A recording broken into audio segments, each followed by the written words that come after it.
All right, we will call this meeting to order. Are we ready? Welcome to the September 15 meeting of the Economic Development Authority for the City of Lynchburg. Let's start with a call to order and a roll call. Where's my list? All right, Pat Mosby. Here. George Ann Sneed. Here. Kim Sorensen. Here. John Stone. Here. Richard Tugman. Here. Sackett Wood. Here. All right, everybody is present. Let's move to approval of the minutes for the August 18th meeting. Those are in your packet. If anyone has any comments, adjustments, please let us know. If not, I'll accept a motion to approve. So moved. Second. Thank you. All in favor of approving the minutes as presented, please say aye. Aye. All opposed, same sign. All right, the minutes are approved. Next up will be Virginia Tourism Corporation ARPA Program Fiscal Agent Anna Benson. Good morning, everybody. Morning. Morning. This item came before the Finance Committee at their meeting in August, and so they are recommending it for approval to the authority. The Virginia Tourism Corporation, as part of the the federal ARPA allocation, received $50 million to support their programs to really to help tourism rebound after the pandemic. Part of that allocation has been reallocated to all localities, so cities and counties across the Commonwealth, in proportion to the amount of tourism-based taxes that locality gave to the state in 2019. So it's based on pre-pandemic levels. The city of Lynchburg has been allocated $230,000. The city manager has agreed that the EDA be the fiscal agent for this. He will sign a formal letter to Virginia Tourism to do that, but we wanted to bring it to you all first for approval and acceptance that the EDA be the fiscal agent for these monies. Essentially, staff has prepared a draft spending plan. I call it a draft because we have to submit this to Virginia Tourism, who will review it and approve it by December 31st of this year. So we plan to do that shortly. And they may have, just depending on eligible and ineligible expenses, we believe that we're 100% in the clear on that, but they may have some tweaks or changes that come down, and we'll be sure to share that back with you all as how it all shakes out. Once our spending plan is approved, we should receive half of the allocation up front, 50% up front, and then the remaining 50% will be on a reimbursement basis as we spend. We have until June of 2024 to spend these funds, and they will all be certainly, the reimbursement based and receipts, and so we'll have to provide all that reporting to Virginia Tourism so that they have it for federal audit purposes. There is no fiscal impact to the EDA other than administration of the funds. It would be an in and an out, and we have attended several webinars about this program, so I think we're fully up to speed on what we can do. Our spending plan is a combination of marketing and asset development. I would say the biggest ticket item on here, obviously, is and you guys all have the spending plan in front of you. These are some marketing things that we cannot do in our just our annual budgeting. So they're extra things that we hope that will be kind of evergreen content and things that we can use for a couple years, commercial production and writing and that sort of thing, brochure development. The biggest ticket, as I was saying on here, is a wayfinding system.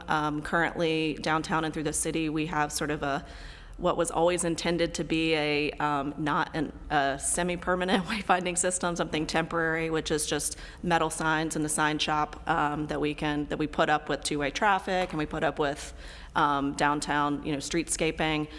We have not been able to invest in more permanent, sort of well-designed wayfinding systems, which we would do downtown and carry out throughout the city to attractions, directing people to attractions and things like that. So that's really the biggest ticket here, and a big project for us to implement, but super important for tourism development in the city. So any questions? I'm happy to answer any questions that you have. And forgive me, maybe I should know the answer to this. In terms of the spend, how much of it can be local? So Eastern Avenue Productions, for example, is that a local company? That is. It's a local video production company. So there's a focus on trying to keep the money in? Correct. Yep. Thank you. Mm-hmm. So coming from the arts, my apologies for asking this too, coming from the arts, so the mural, how will you go about to obtain that? Yeah, great question. We've wanted to do this project at Amtrak for a long time. It's as you're coming into the station or leaving the station, there's a big blank wall there. Mm-hmm. And so like a welcome to Lynchburg kind of style thing. We would put that out for a call for artists. Mm-hmm. Great.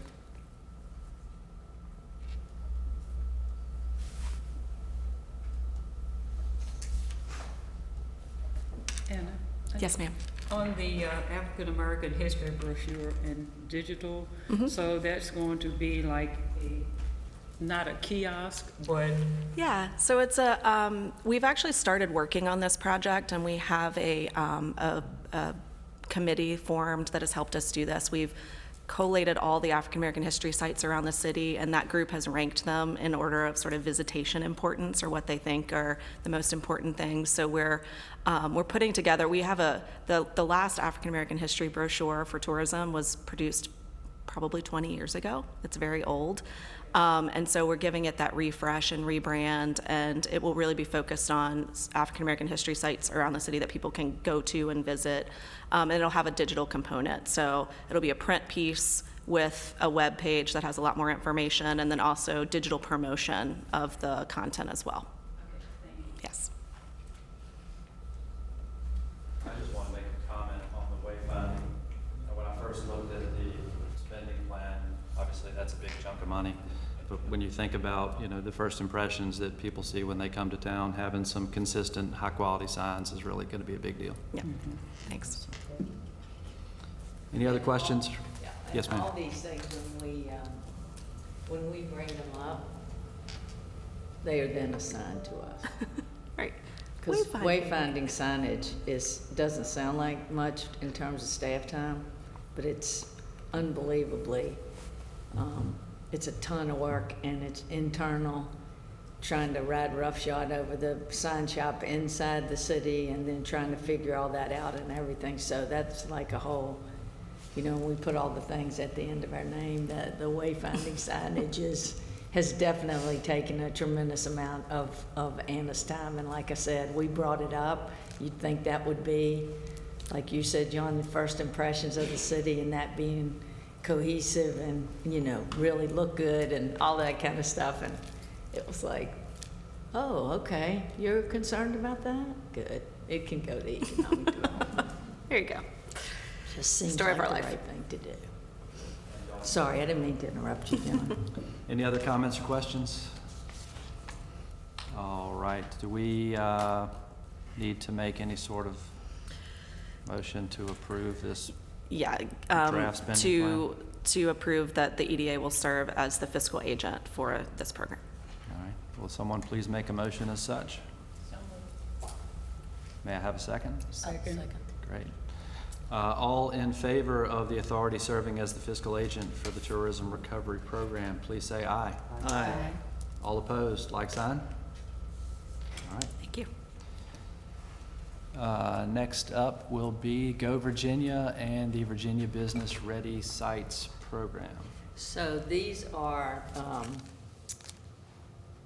two programs. Go Virginia, Georgiana's very familiar with that. She's probably still got PTSD from being part of it. Anyway, the Go Virginia is a private sector driven, supposedly, part of VDP and DHCD's funding, to look at projects and provide funding. And but one of the requirements for that is to participate with another municipality. So you can imagine in a rural area, like if you're the town of Alta Vista in Campbell County, you're Alta Vista and you're in Campbell County, that's not a hard thing to do. You're the town of Amherst and you're in Amherst County.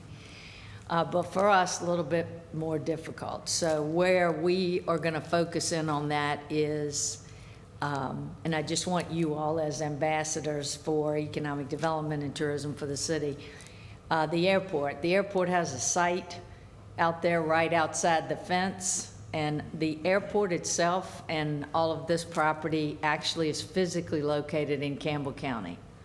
So any taxes that are driven from those sites are collected by Campbell County. There's not a revenue sharing agreement there. No comment.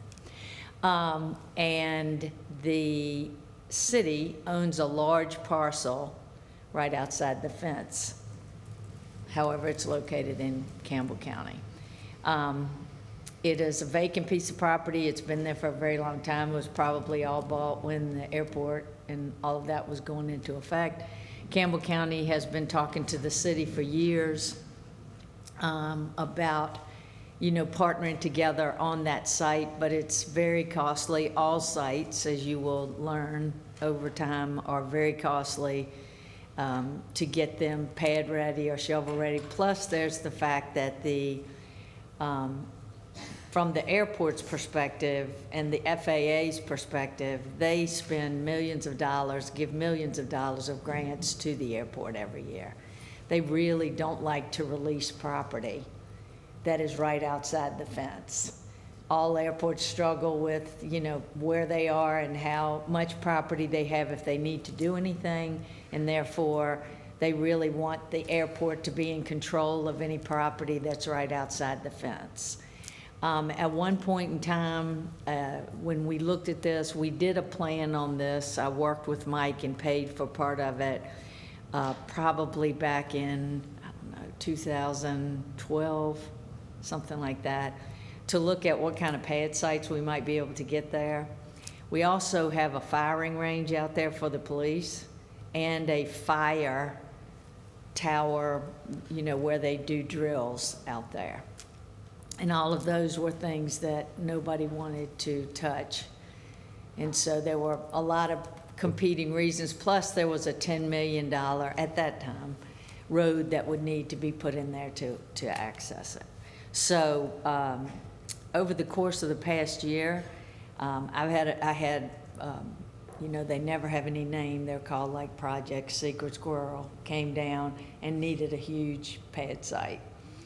And so there's a lot of, it's not really criticism, it's just a fact that when Megan's group at the regional level are looking to market the area, they are looking for sites that are pad ready or sites or buildings that are ready, that if they get a prospect that they can put people in them. So, we have, as a group with you all support, have been really looking at what are the sites that we own, which is what you want to look at first, the EDA owns or the city owns, and what can we do with those sites.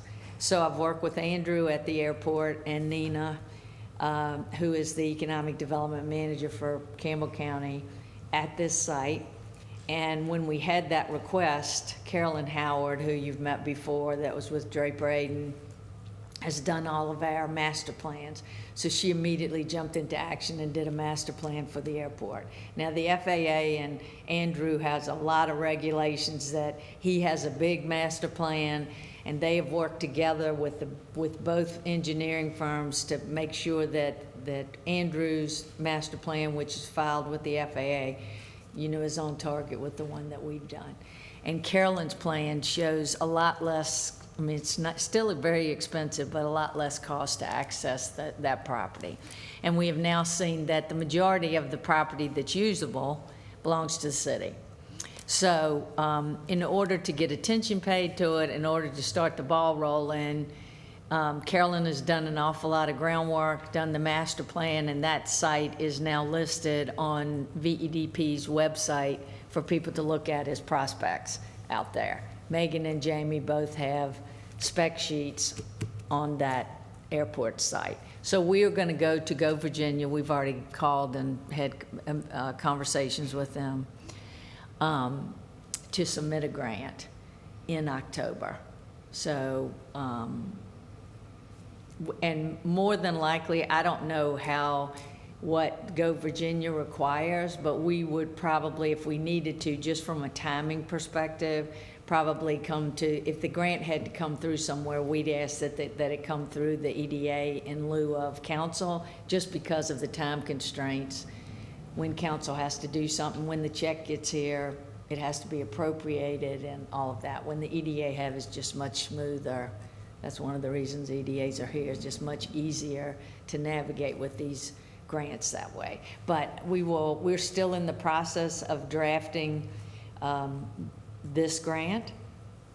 And so what we are asking for is money for due diligence to continue on and figure out exactly what kind of road we would need and all of those things. So it will be an application that will be the airport, which is part of the city of Lynchburg, our office, the city, and Campbell County. And so we are, I can't remember how much money I think we're asking for. Maybe it's 300,000, 200, something like that. But it's for due diligence of that site, although that site is in Campbell County. We've already drafted, we haven't gotten this far down the road, but we've had meetings with Winter and with Frank Rogers, who's the county administrator for Campbell County, and we've drafted a revenue sharing agreement. But more than likely, the property would remain in the with the city and with the airport guiding it, and the airport would not sell that property. They would just do long-term leases with folks that wanted to locate there. So Andrew has done that before in his previous in Tampa. He had an entire complex industrial park or commerce park right next to the airport. So when people are talking or doing whatever, that is happening. And as I get these applications in some kind of draft form, I'll put them in your Dropbox and let you know they're in there, just so you can see the narrative that we're using for that. And the property itself is probably 150 acres, but usable is probably, you have to have like over 100 acres at times to even submit for some of these. So the Lynchburg piece, I think, is right over 100 acres, maybe 107. The Virginia Business Ready Site Program, these are all kind of connected together. The first thing Go Virginia asks you is if you've been through the Virginia Business Ready Sites Program and vice versa. So I submitted both the airport and your sites A and B in Ivy Creek Industrial Innovation Park. I submitted both of those to the Virginia Business Ready Site Plan. You had to be invited to submit an application. Now, they talk about regional cooperation all the time. Anybody that knows me knows I have different opinions about some of that. But here is a project between Campbell County and I, made in heaven. And they rejected that proposal and accepted Ivy Creek. So Anna and I submitted the Ivy Creek application for sites A and B. That again is due diligence to the Virginia Business Ready Sites program on Tuesday. And we asked for about $275,000 from them.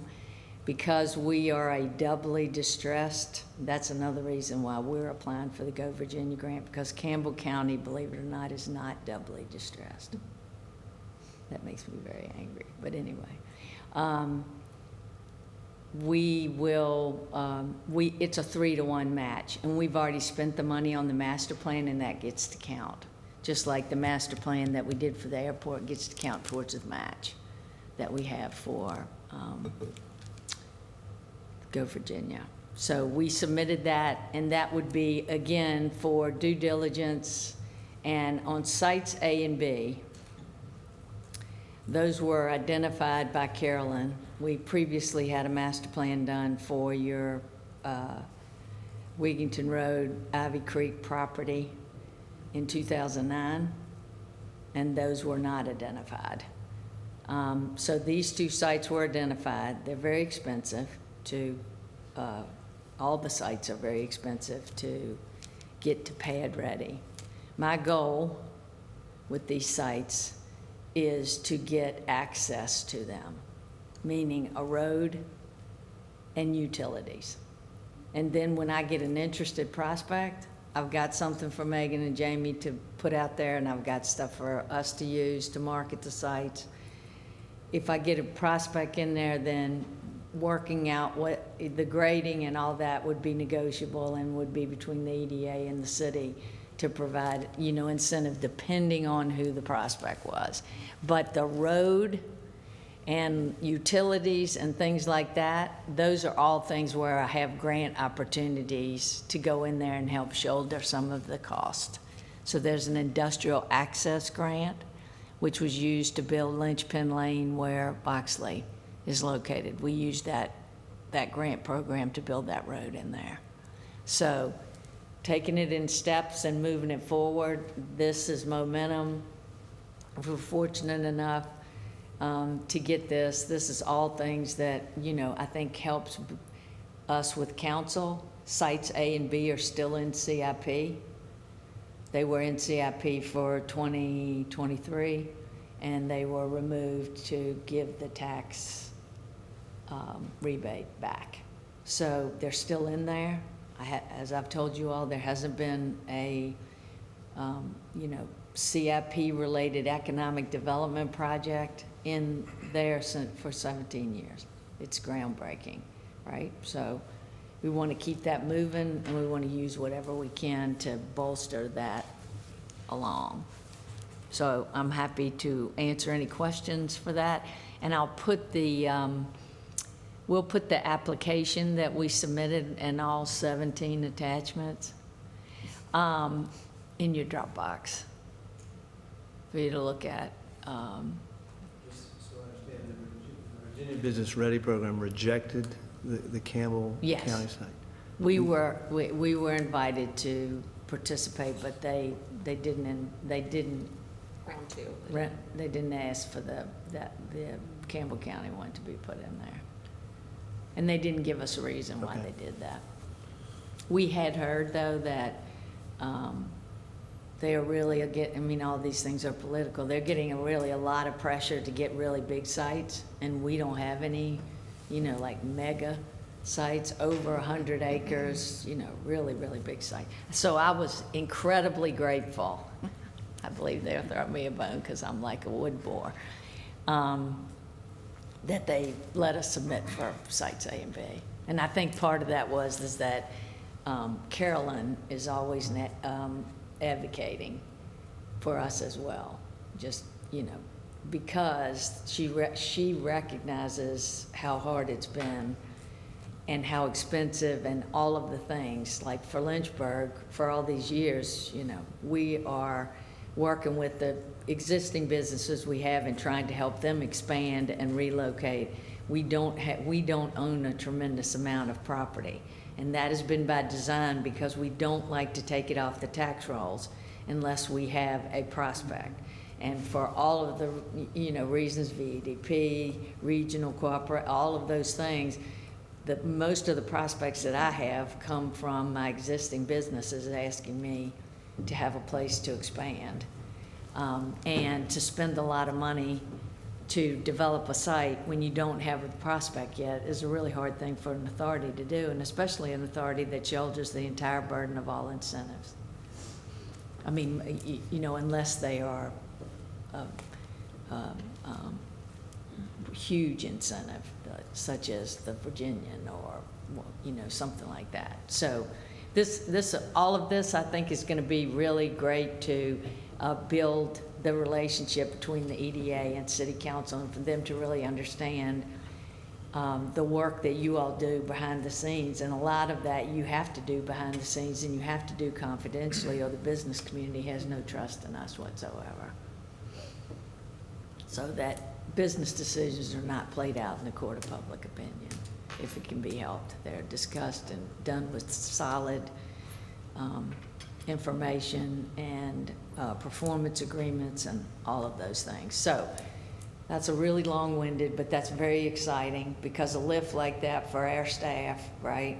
Our staff is, you know, multi-trained. Everybody on the staff will drop everything they're doing to help to help somebody else. But the tourism part of this and the marketing part of this, what we're doing right now is a 24/7 kind of job, and the economic development side of it, when the wheels start to turn on any of these things or season opportunities, can be an incredibly heavy lift as well. So I am over the moon that application, they wrote me back yesterday and said, we have all your things marked out. We will be in touch after we review these. So you'll see it all. I'll put it in the Dropbox. You can add any questions that you have, but I'm sure it'll be a drawn-out process of them coming back to me and asking questions and that kind of thing. But we will temper this. We are doing due diligence. We're continuing to explore, what the costs are and what bring to you all, how far do we take it, and then in the same vein, talking to Winter about how much of this can we walk alongside one another and have, the city start to plan for spending money on these types of projects. Just out of interest, Marjette, what would you expect to be the target audience of businesses around the airport? I mean, logistics brings to mind for a larger airport like Memphis because of FedEx, but what would you, is it for hotel space? Is it, what would you expect? It could really be, anything. Over the years, we've had a couple of like aerospace or some kind of projects like that, but because we've never had a decent spec sheet to market it and to look at it. Now, in Andrew's case in Tampa, he had headquarters there. He it was much more of a commerce park, not industrial. So for us, I think Andrew has to be prepared that whatever, we bring in there, it could be industrial, it could be white collar, it could be hotel, it could be any of those things, right? But it's not necessarily related to the airport per se. No. And Andrew has actually, you'll see, on the drawings of the airport, he's taken parts of that property and putting hangars there and different. He's looking to put a maintenance repair facility way back when Jay Garner did our strategic plan back in the day. What was that, 2010? Jay? Yeah. It was after that, it was like 12 or 13. Okay. Anyway, he suggested that a big goal for us could be a maintenance repair operation. And I had a wonderful conversation, I'd never think I'd say that, with AEP earlier this week, their economic development department, and they offered to kick in on this airport to look at working with us with some grant funding for the airport. And they sent me a bunch of information on the Tri-Cities, which is that Tennessee or Bristol? I can't remember. Aerospace, like they were able to take a smaller airport and, with Liberty's focus over there and, bring some folks in on that side of it. So it'll be really interesting to see.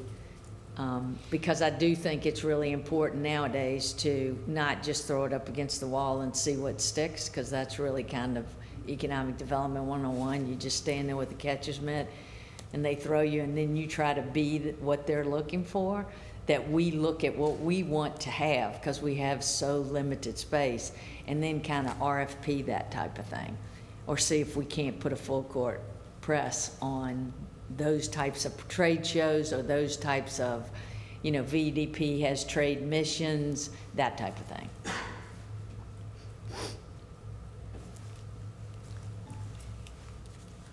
That's all, unless you have any other questions. That was for discussion. There's no action there, correct? No action. All right, so next up is the AEP easement. So sorry I put that, the property committee met on Friday before last, and AEP has come forward. You all already have 2 easements with AEP in this particular area, and I included the exhibits that Ted brought, and the property committee met to review that, as well as a request for the Bedford Regional Water Authority contractors want laydown area on EDA property. However, they have to cross BWXT, the property you lease to them, and they have to cross River's Edge or KDC property to get to some of that property. So the easement is just widening the easement, I believe. And so the property committee recommended that the EDA move forward with that easement. But I'll let John or Sackett speak to it if they want to. Zach is the actual property committee. Yes, he I is. was- John was pinch I was there hitting, for and the I meeting. appreciate it. Yeah, so the easements are all the way on the back of the property. They're on the Bedford County, Lynchburg City line. There's really almost no chance that they could ever actually affect anything that would ever happen on that property in the future. And the easements are already there. They're just asking to widen the easements, and the numbers are very small. So I think in the interest of supporting commerce and power, it makes sense to us to support those easements. And they're gonna give us $2,000. There you go. Per easement. They're in the money. Cha-ching.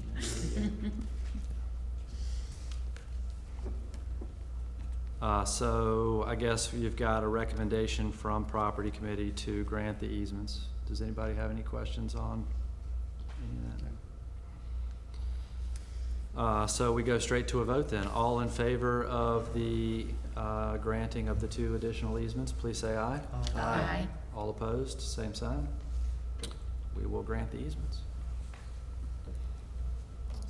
And that leads us into our staff report. Okay, well, we are so excited to introduce you to Keisha Simon. And Keisha is our administrative assistant, and we are delighted to have her. She is our new Melissa. And we also have, yesterday, was Keisha's first day, and Abigail May is our new digital marketing coordinator. And so they both started work yesterday. And we have one open position left, which is the event operations coordinator, because Clayton's moving into the role of economic development and tourism coordinator. I get them all confused. You have to be a coordinator or a manager around here of everything. I believe we've gotten that hired. So I can't even tell you, everybody knowing about struggling for employees, we are just incredibly grateful because we think we have found outstanding folks. Lots of applications, but not that many maybe that really fit the bill, and the ones that we selected are primo. So, good job, Anna Benson. So you all know that we're doing the annual report release and the event at the Point of Honor. Hopefully everybody's got it on their calendar for Thursday, September the 29th from 5:30 to 7. Hopefully the weather is great. And also, just to put out there for you all, I'm going to be going to council on the 27th to give them an update on special events, things that are going on in the city. I'm going to use that opportunity to let them know that, tourism here, which I believe is a direct effect of how we took tourism down to the studs during COVID and rebuilt it with this brand. We're up like between 130 and 120% over pre-pandemic That's all with just letting people know. That's all with telling the story. And telling the story to your own people and the surrounding area. I also think that, you know, as everything settles out with all of our manufacturers, with the anchor institutions, with the other things that drive Lynchburg's economy, I don't think what is going on out there in the world yet in terms of instability is over yet. And I believe that the tourism piece of this, the visitor piece of this, all of that is going to serve us. Everything we're doing on that side, you know, commingles or collaborates or complements what we do on the ED side, as we're trying to scramble to figure out how, you know, we help the businesses here if we can help them, and what is going to happen, you know, at a headquarters level that we really a lot of times don't have any impact on. And then how do we take where we are left in terms of buildings, in terms of all of that, and seize the moment to make sure that, you know, the city and the EDA is a real partner in what happens next with those things. And we're, Winter has hired, if you all saw in the press release, Winter's hired a new deputy city manager. He is starting, I believe, on the 27th.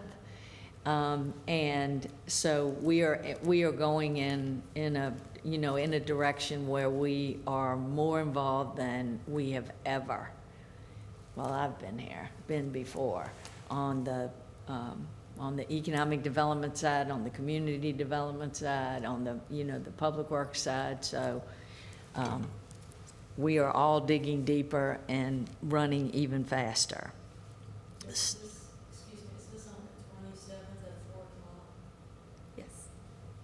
We'll do both, the fall event update and then the Arts District boundary adjustment. Yeah.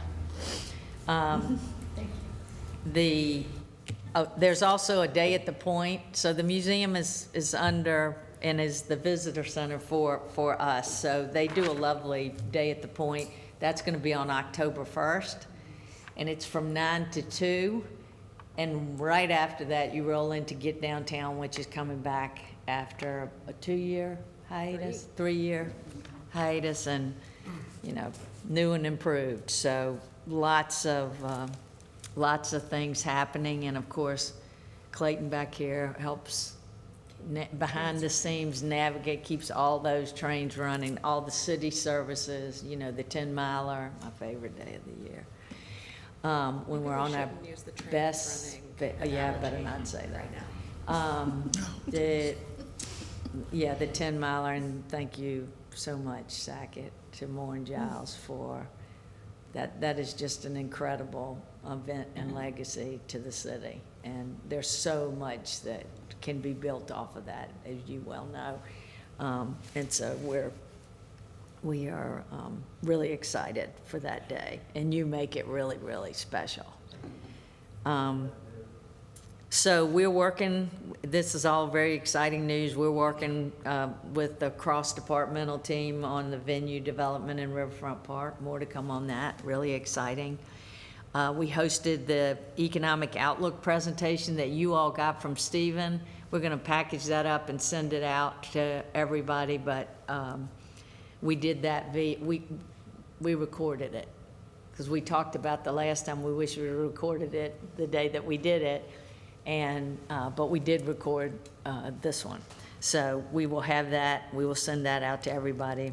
We have already sent the Virginia Business Ready sites for Ivy Creek. We're working on Go Virginia, and we were honored to assist Georgianne with the EDM expansion on August the 22nd. So that's just a real unbelievable success story there. Robert and Georgianne, you know, from the very beginnings, being in the incubator, Georgianne running the incubator, Robert being in the incubator, Robert not being willing to leave the incubator unless Georgianne came with him. And that company is just phenomenal, right? And lots of people, I mean, I know in our industrial parks, you ride down through there, people tell me all the time, nobody knows what half of those people do down there. And it's pretty fascinating what goes on here in the city. So we are the Campus LYH, which is the internship program that the city manager placed in there to help with town and gown and to solidify all that. That closed on September the 1st. I don't think we got a tremendous amount of applications, so we're probably gonna have to, dig in there and look at that. And Stevens also offered that his graduate students at the LBJ school, might be interested. And, I don't know that it's absolutely critical that somebody that goes to a school here be the one that draws up a white paper of how the schools and the city, could work together. Right, but we will see, because probably when we tell them that we might have somebody from somewhere else, they'll all start to pour in. It's a pride thing. The Virginia Economic Developers Association Conference for the fall is going to be held at the Virginian Hotel. I looked at the list of people coming today. It's full, it's sold out. Anna has co-chaired that, the whole planning of everything to do with that. I think people, if they're not already, but haven't already been here, are going to be blown away, by what's going on in downtown, but by the Virginian. And we have the schedule, and all of you all are invited, to attend. If I must say so myself, it's kind of a kick-butt schedule, because where else do you go and have a NASA astronaut and the chair of BWXT on a panel to talk about the future of energy? It's amazing. What's the date? It is the... It starts Wednesday afternoon. This coming Wednesday? Next week, yeah. I sent it out to you guys a couple weeks ago. If you want to attend, I can register you. I know Pat is registered, but you can come to any or all. So if You can now that the drop in schedule, at your I'll send you the leisure. final schedule with the time. So if you want to come to just Rex and Leland, I'm leading a downtown walking tour Wednesday afternoon. There will be a bullhorn if anybody's interested in that. So There's a it should be a public fun. policy panel. VDP's whole crew, the Secretary of Commerce and Trade is going to be one of the speakers there. So we'll send you I I'll send it pulled to you down the again. final agenda, and just, feel free to drop in on any of those sessions there.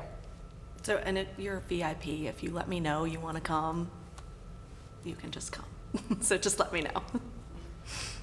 Well, and the other part is we want you recognized, because we would want the people there to know that our EDA is interested. So that is a fabulous thing, and I just want to give an aside to this, because I had a conversation with Blair yesterday, is that, we talked a lot about the fact that when you go after tourism types of business, you go after meetings and conferences or sporting events or that kind of thing, and we're working both sides of that, right? A lot of our hotels, which, 22 of them? We have 24, 26, something like that, and 22 of them are out, Ward's Road, out in that area right there, and they're all our stakeholders, right? But they only want certain types of business, so it can be a little contentious, right? Because it's like, I'm out there rustling up the business. I can't always select what exactly it's going to be, and if you want to be full, you need to take it. But there are only a few of them that really are looking for necessarily meetings and conferences kind of business. So when Lynchburg had the Lynchburg Grand, which we still do, the Virginian and the Craddock Terry, and it's all in walking distance, with the exception of probably needing a conference space, or an exhibit space or something like that, we became we really were firing the engines to get those kinds of, that type of business to come here. So we were registering, Anna and I were looking at going to the Virginia Tourism Conference, which is going to be in Norfolk. winter stomping grounds. And so we were on there trying to get in the hotel, and the hotel was full. And when I went to look at where we could stay close to that, there was nothing. 7 or 8 miles away to find, you know, something else like that. So it's just really interesting that, you know, when you put, when those things happen like that, that gives you, you may not have a huge civic center, but you also don't end up having to pay for a huge civic center when it sits empty half the time. But when you put those, the way that it's come organically here, it makes it really nice for these types of 400, something like that, type of people that are coming, you know, for a meeting or conference, and they can walk to eat, they can walk to, you know, wherever the meeting place is gonna end up being. So anyway, that was just very, very interesting to me, because the Norfolk, Maine, which is where the conference is being held, is a project that Winter and the city of Norfolk brought to fruition. So that was really needed. I'm sure lots of the hotels have moved out, you know, because you have a lot of empty, probably office space.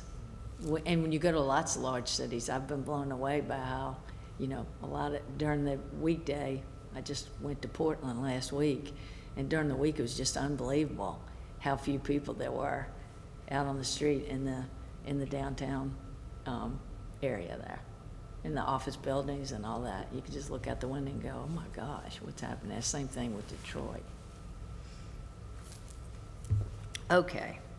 Co-Starters has begun, and we submitted a bid for with Liberty, and I can't even tell you how proud I am of that, right? That had to happen within 2 weeks.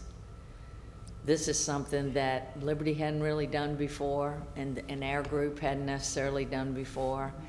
And my wish is always, I want us to get any kind of event like that. But the fact that we work together, and the fact that we respect each other's work, and you know, we're building those bridges there. That's the biggest win to me. That's what I set them out to do. Just, if nothing else, we did it together, and they got to see the caliber of work we have here. And that presentation, that RFP or proposal is on point. And the marketing department, which has just a few more dollars than we do, said, thank you for having such beautiful work to include in this proposal. It was incredible. So Andrew and Anna saw that whole thing through there. So as soon as we can, and we wouldn't have to kill you, we will let you see that beautiful piece of work that was done there. But I am very excited, just like meetings and conferences and the Virginian and the things we have going on that arena, the sporting events, and how all that's coming along. Andrew is just, he's done an unbelievable job, just come from 0 to 60 on the sporting side of things, pitching out leads to Liberty to see whether or not, you know, it's something they can work in their schedule and be able to host. And really helping them to see that by taking some of the smaller ones, it leads you up to the big ones, because somebody came to the natatorium to compete, and they were the people that called back to our consultant on the sporting side and said, tell Liberty to do this. So it's working. And we've gotten a lot of kudos. I don't know if you all saw the, what was it, 25 best college towns came out this weekend. And Richmond Magazine, Business View Magazine, and Vacation Ideas. And all of that doesn't just happen magically. That happens that's background work that Emmeline and our team are doing to, and what we were told by the business community is tell the story. Helps us attract business here, but attract employees as well. So really exciting. You got anything? Banners on Langern Road went up yesterday, so they're, go take a drive. Very cheerful. Just in time.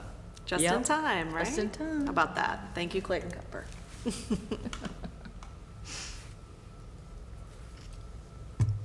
That's all I have. Comments on that report? Thank you, guys. It's a lot of really good stuff. Really good stuff. I believe that's the last item on the agenda. We don't have anything for closed session, I don't believe. So, Incentive Committee will meet next, and this meeting is adjourned.